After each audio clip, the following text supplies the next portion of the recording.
তো বন্ধুরা, শুভ দুপুর। রান্না করতে আসলাম। আজকে করব আমি লোটে মাছ। এই যে লোটে মাছ, আর আমি কড়াইটা বসিয়েছি। আমি এখানে মশলাগুলো একে একে দিয়ে দেবো। টমেটো বাটা, পেঁয়াজ বাটা দিয়ে দিচ্ছি 2 চামচ, টমেটো বাটা 1 চামচ দিলাম, রসুন বাটা দিলাম 1 চামচ, কাঁচা লঙ্কা বাটা 2 চামচ,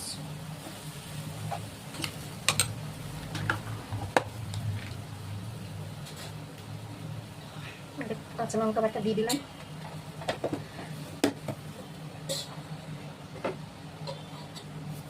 নুন দিয়ে দিচ্ছি স্বাদ মতো,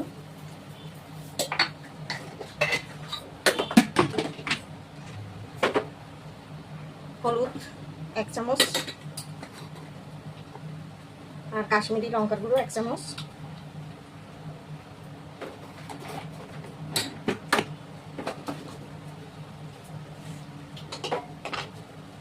তেল দিয়ে দেবো।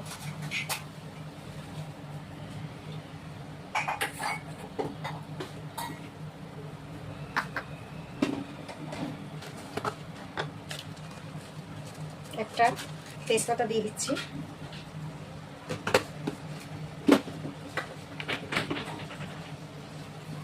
এবার আমি এটাকে কষাবো ভালো করে।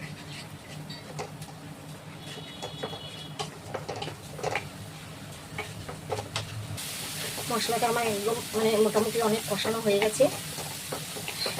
সত্যি কথা বলতে কি যে ফেসবুকে কাজ করতে এসে একটু খরচা না করলে হয় না এই কারণে যে এই যে প্রতিদিন ধরো কিছু না কিছু রান্না তো দেখাতেই হয়। একটু যদি ভালো কিছু না দেখাই তাহলে সবসময় মানুষ দেখবেই না কেন আমার ভিডিওটা, তাই না?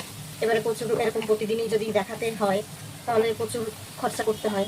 নিজেরা যেমন খুশি খাই না দেখিয়ে, সেটা হচ্ছে একরকম, কিন্তু ক্যামেরার সামনে রান্না করতে আসলে কিছু তো ভালো জিনিস দেখাতে হয়। রোজ না দেখাতে পারলেও একদিন না দিন তো একটু দেখাতেই হয়। সবার দেখবে ক্ষমতা হয় না যে রেগুলার ভালো ভালো জিনিস দেখানোর। যাদের অনেক ধরো টাকা পয়সা আছে তারা হয়তো ভালোভাবে দেখাতে পারে। আমরা মধ্যবিত্ত ঘরের মানুষ, আমরা তো রোজ ভালো কিছু দেখাতে পারি না।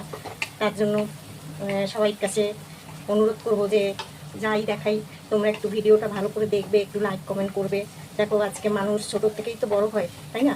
প্রথমে কষ্ট করতে হয়, করতে করতে তারপরে তো একদিনকে সেই কষ্টের মূল্যটা তখন পাওয়া যায়।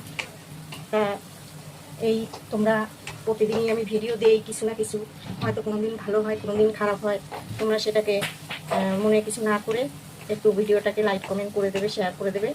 তবেই আমরা একজনের প্রতি একজনের দায়িত্ব থাকবে যে না, ও আমার ভিডিওটাকে কমেন্ট করেছে, লাইক করেছে, আমাকেও করতে হবে। এইভাবেই আমরা সবাই মিলে এগোবো। তো মশলাটা আমার তো কষানো হয়ে গেছে, একদম রেডি। এই দেখো, এবার আমি মাছগুলো দিয়ে দেবো।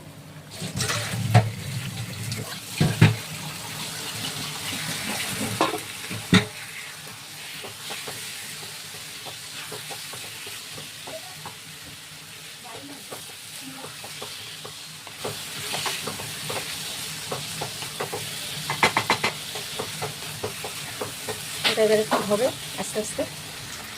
তো এই মাছ তো বেশি একটা নাড়া যায় না, এবার আমি জল ঢেলে দেবো। খুব বেশি নাড়তে গেলে মাছগুলো ভেঙে যাবে। আমি এটাকে একটু মাখা মাখা করে রান্না করবো, আর সেটা খেতে এত ভালো হয়। ওই কারণে আমি মশলাটা আগে কষিয়ে নিয়েছি, যাতে মশলা দিয়ে একটা কাঁচা গন্ধ না করে। এইভাবে মশলাটা ভালো করে কষিয়ে নিতে হবে। আগে তেল ছেড়ে দিয়েছি পুরো। এবার আমি জল দিয়ে দিচ্ছি।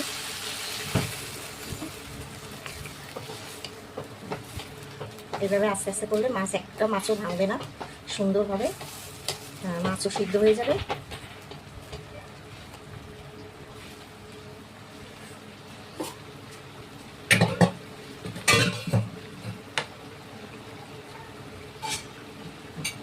আমি এটাকে একটু ঢাকা দিয়ে দেবো। ব্যাস, আমার লোটে মাছটা একদম হয়ে গেছে, দেখেছো? একদম গোটা গোটা রয়েছে। এইভাবে মশলা কষিয়ে খেয়ে দেখবে। মশলা কষিয়ে তারপরে এইভাবে মাছ দিয়ে দেবে, একটুও ভাঙবে না, পুরো গোটা গোটা থেকে যাবে। আর মাছও সুন্দর সিদ্ধ হয়ে গেছে, একেবারে ঢাকা দিয়ে দিয়েছি। কত সুন্দর রং হয়েছে। এবারে যদি ধনে পাতা থাকে ভালো, একটু ছড়িয়ে দিলে ভালো লাগে। আমার ধনে পাতা নেই, আমি একটু গরম মশলা ছড়িয়ে দিচ্ছি। এই যে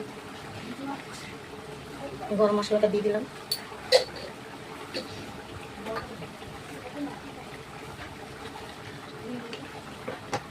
এই গরম মশলাটা আমার হাতে বানানো, মানে ঘরে বানিয়েছি, আর এত সুন্দর সেন্ট, মানে দিলে একদম ঘরে পুরো গন্ধ হয়ে যায়।